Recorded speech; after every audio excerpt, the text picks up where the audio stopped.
నమ్మకం అమ్మ లాంటిది. మా మీద మీ నమ్మకం మిమ్మల్ని తప్పకుండా అమ్మని చేస్తుంది.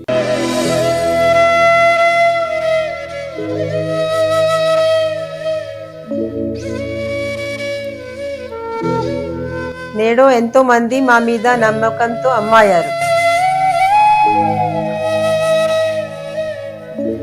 మీకోసం అమ్మతనం ఎదురు చూస్తుంది. వివరాలకు సంప్రదించండి. Kiran infertility centre, Hyderabad, Bengaluru, Chennai, Delhi. ప్రేక్షకులకు స్వాగతం. 2026 ఫిబ్రవరి మాసంలో ద్వాదశ రాశి మాస ఫలితాంశాలు. ఈ జనవరి మాసంలో మకర రాశిలో పంచగ్రహ కూటమి ఏర్పడింది.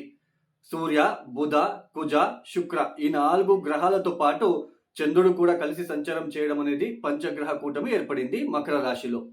ఈ 4 గ్రహాలు కూడా ప్రధానంగా సూర్య, కుజ, బుధ, శుక్ర ఈ 4 గ్రహాలు కూడా క్రమేణంగా ఈ ఫిబ్రవరి మాసంలో కుంభరాశిలోకి మారబోతున్నారు. అంటే ఎగైన్ కుంభరాశిలో పంచగ్రహ కూటమి ఏర్పడబోతున్నది. అందులోన రాహుతో కలవబోతున్నారు. రాహు కుంభరాశిలో సంచారం చేస్తున్నారు.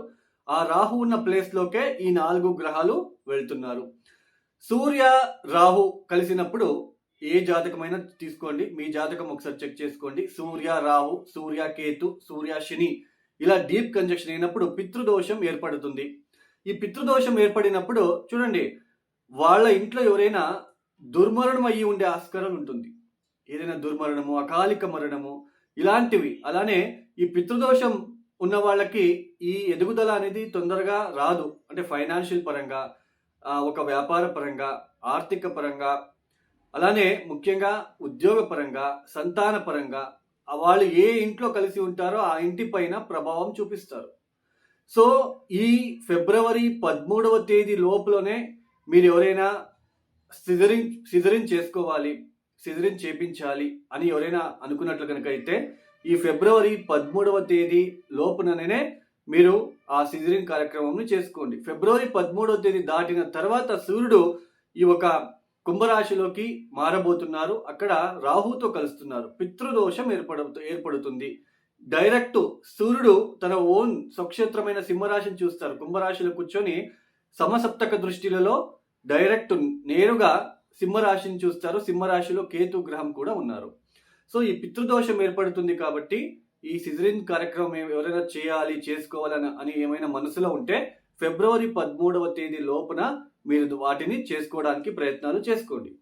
అలానే ఈ ఒక మాసంలో, ఈ ఫిబ్రవరి మాసంలో ముఖ్యంగా ఏదైతే ఈ పంచగ్రహ కూటమి కుంభరాశిలో ఏర్పడబోతున్నదో సూర్య, కుజ, రాహు అందులోనే బుధుడు కూడా కలుస్తున్నారో ఈ వాయుతత్వ రాశులలో ఈ ఒక పరిస్థితి ఏర్పడుతుంది. కాబట్టి ఈ అగ్ని ప్రమాదాలు ఎక్కువ జరిగే సూచనలు, అంటే గాలి నుంచి ఎక్కువ వ్యాపించేది, తొందరగా స్ప్రెడ్ అయ్యేది అగ్ని ప్రమాదాలు కావచ్చు, ఏదైనా గ్యాస్ రిలేటెడ్, అలానే కెమికల్ రియాక్షన్ వలన, అలానే ముఖ్యంగా ఈ ఒక దేశ రాజకీయ వ్యవస్థ మీద కూడా కొన్ని దుష్పరిణామాలు చూపించడానికి అవకాశాలు ఉంటాయి. అలానే మిషన్ వైజ్ ఎవరైతే వర్క్ చేస్తూ ఉంటారో, ఎలక్ట్రికల్ డిపార్ట్మెంట్లో ఎవరైతే వర్క్ చేస్తూ ఉంటారో వాళ్ళకి గనక కుజదశ, కుజభుక్తి, రాహుదశ, రాహుభుక్తి, లేదా రాహుదశలో సూర్యభుక్తి, రాహుదశలో కుజభుక్తి, రాహుదశలో ఈ ఒక బుధభుక్తి గనక జరుగుతూ ఉంటే వాళ్ళు కొంచెం జాగ్రత్తలు తీసుకోవాలి. అంటే ఈ ఒక దేశవ్యాప్తంగా కూడా ఈ ఒక అగ్ని ప్రమాదాలు ఎక్కువయ్యే సూచనలు ఉంటాయి. అలానే ముఖ్యంగా గ్యాస్ రిలేటెడ్, గాలి నుంచి ఏదైతే తొందరగా ఈజీగా స్ప్రెడ్ అవుతుందో అలాంటిది ఎక్కువగా మనకి ఒక నెగిటివ్ ఎనర్జీ ఫార్మ్ అవ్వడానికి ఛాన్సెస్ అనేది ఉంటుంది. అలానే మిషన్ వైజ్ ఎలక్ట్రికల్ డిపార్ట్మెంట్ ఎవరైతే పనిచేస్తూ ఉంటారో, అలానే పోలీస్ డిపార్ట్మెంట్లో పనిచేసే వాళ్ళు కూడా చాలా జాగ్రత్తలు తీసుకోవాలి. అలానే ఈ సమయంలో రాత్రిపూట ప్రయాణాన్ని తప్పించడానికి మీరు ప్రయత్నం చేయండి. ఎక్కువ రాత్రిపూట జర్నీ అవాయిడ్ చేయండి. అలానే ఎవరైతే డ్రైవింగ్ వృత్తిలో ఉంటారో వాళ్ళు కూడా చాలా జాగ్రత్తలు తీసుకుంటే మంచిది. ఈ ఒక ఫిబ్రవరి మాసంలో గ్రహ సంచారాన్ని గనక మనం పరిశీలించినట్లు గనక అయితే ముఖ్యంగా శని మీనరాశిలో సంచారం, గురువు గారు వక్రించి మిథునంలో సంచారం చేస్తున్నారు, రాహు కుంభంలో, కేతు సింహంలో. అలానే ఈ ఒక మాసంలో ఫిబ్రవరి 3వ తేదీ బుధుడు మకరం నుంచి కుంభంలోకి ప్రవేశిస్తారు. శుక్రుడు ఫిబ్రవరి 6వ తేదీ మకరం నుంచి కుంభంలోకి ప్రవేశిస్తారు. అలానే సూర్యుడు ఫిబ్రవరి 13వ తేదీ మకరం నుంచి కుంభంలోకి ప్రవేశిస్తారు. ఇక కుజుడు ఫిబ్రవరి 23వ తేదీ మకరం నుంచి కుంభంలోకి ప్రవేశిస్తున్నారు. ఏదైతే ఈ గ్రహ సంచారం ఉన్నదో పంచగ్రహ కూటమి ఏర్పడబోతున్నది. 5 గ్రహాలు కూడా కుంభరాశిలో, ఇక మిగతా 3 గ్రహాలు మీనరాశి, మిథున రాశి, అలానే సింహరాశిలో. ఏదైతే ఈ గ్రహ సంచారం ఉందో ఒక్కొక్క రాశి ఎలా ఉంటుందో ఆ రాశిల వాళ్ళకి ఏ పరిహారాలు చేసుకోవాలో మనం ఒక్కొక్క రాశిని తెలుసుకుంటూ వెళ్దాం. ఈ 2026 ఫిబ్రవరి మాసంలో మేషరాశి వాళ్ళ ఫలాఫలాలు. ముఖ్యంగా ఈ మేషరాశి వాళ్ళకి ఈ ఒక మాసంలో ఏదైతే దశమ స్థానంలో అంటే మకర రాశిలో సంచారం చేస్తున్న సూర్య, బుధ, కుజ, శుక్ర ఈ 4 గ్రహాలు కూడా క్రమేణంగా లాభస్థానంలోకి మారబోతున్నారు. లాభస్థానంలో పంచగ్రహ కూటమి ఏర్పడబోతున్నది. లాభస్థానంలో గ్రహాలు సంచారం చేసేటప్పుడు ఆర్థిక వ్యవహారంలో కాస్త అభివృద్ధిదాయకంగా ఉంటుంది. అంటే రావాల్సిన డబ్బు మీ చేతికి అందడము, ఉద్యోగ ప్రయత్నాలు ఎవరైతే చేస్తున్నారో వాళ్ళకి ఉద్యోగం లభించే అవకాశాలు నిండుగా కనిపిస్తూ ఉంటాయి. అలానే లాభస్థానంలో ఈ శుక్ర, బుధుల లాంటి గ్రహం వచ్చినప్పుడు పాత మిత్రులని కలుసుకోవడము, ఇలాంటివి అంటే మంచిగా వాళ్ళతో మళ్ళీ రిలేషన్షిప్ ఏర్పడము, మళ్ళీ ఒక బాండింగ్ పెరగడము ఫ్రెండ్స్తో. అలానే ఏదైనా రావాల్సిన డబ్బు మీ చేతికి అందడము, ఇలా కాస్త ఫైనాన్షియల్ పరంగా, ఉద్యోగ పరంగా కాస్త మీకు పాజిటివ్గా కనిపించినప్పటికీ కూడా పంచమాధిపతి ఎవరు? మీకు మేషరాశిలో పుట్టిన వాళ్ళకి పంచమాధిపతి సూర్యుడు అవుతాడు. సూర్యుడు రాహుతో కలిసినప్పుడు కేతు దృష్టి కూడా ఉంటుంది కాబట్టి బుధుడు కూడా పంచమాన్ని చూస్తాడు. కాబట్టి మీకు తెలియని విషయాలపైన అంటే మీకు తెలియని విషయాలలో ఇన్వెస్ట్మెంట్ చేయకుండా ఉంటే మంచిది. ఫ్రెండ్స్ చెప్పారు లేదా ఎవరో రిలేటివ్స్ చెప్పారు, సో ఈ బిజినెస్ చేస్తే లేదా వీటిలో డబ్బు ఇన్వెస్ట్మెంట్ చేస్తే బాగుంటుంది అని బ్లైండ్గా మీరు వెళ్ళకండి. ఎందుకంటే పంచమ స్థానం అంటే ఏంటి? క్రియేటివిటీ, ఆలోచన, షేర్ మార్కెట్లో ఇన్వెస్ట్మెంట్ చేయడం, ఏదైనా మనం ఇన్వెస్ట్మెంట్ చేస్తున్నామా, అలానే ఈ లవ్ రిలేషన్షిప్, సంతానం విషయము, ఇవన్నీ కూడా పంచమ స్థానం. అలాంటి పంచమ స్థానంలో ఇలాంటి గ్రహాల ఒక దృష్టి ఏర్పడబోతుంది. కాబట్టి ఆలోచించకుండా నిర్ణయాలు తీసుకోవద్దు. బిజినెస్ ఎక్స్పాన్షన్ విషయంలో కూడా కాస్త పోస్ట్ పోన్ చేసుకోవడము మంచిది.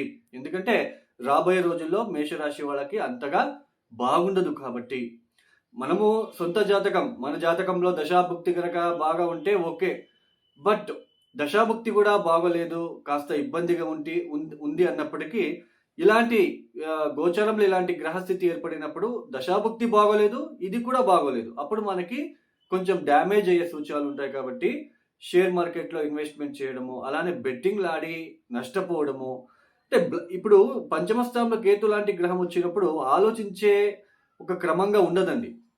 ఎందుకంటే ఇక్కడ పంచమాధిపతి సూర్యుడు అవుతాడు. సూర్యుడు మనకి లాభస్థానంలో ఉన్నప్పటికీ రాహుతో కలవడము, కేతు దృష్టి, అందులోనే బుధుడు కూడా ఆలోచించకుండా నిర్ణయాలు తీసుకునే అవకాశాలు ఉంటాయి. అక్కడ ఆలోచించకుండా నిర్ణయాలు తీసుకొని డబ్బు నష్టపోయే సూచనలు ఉంటాయి. కాబట్టి ఏదైనా మీకు వచ్చిన డబ్బుని సద్వినియోగం చేసుకోవడానికి మాత్రమే ప్రయత్నం చేయండి. దాన్ని రెట్టింపు చేయాలి అని మాత్రం వెళ్ళకండి. ఎందుకంటే పంచమ స్థానంలో కేతువుకి ఎడ్లెస్.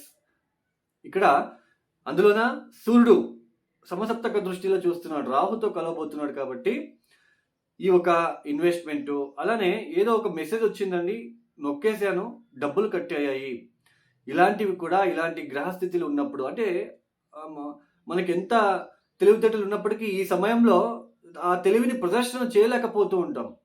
ఏంటబ్బా ఇలా అయిపోతుంది, నా మైండ్ సరిగ్గా కాన్సన్ట్రేషన్ చేయలేకపోతా ఉన్నాను, నేను సరిగ్గా మాట్లాడలేకపోతున్నాను, సరిగ్గా ఆలోచించలేకపోతున్నాను, బ్లైండ్గా వెళ్తున్నాను అని మనం అనుకుంటూ ఉంటాం. వై? బికాస్ ఇలాంటి ప్లానెటరీ పొజిషన్ ఏర్పడినప్పుడు ఇలాంటి సిచ్యుయేషన్ ఆలోచించకుండా ఎక్కడ కూడా పెట్టుబడులు పెట్టవద్దు.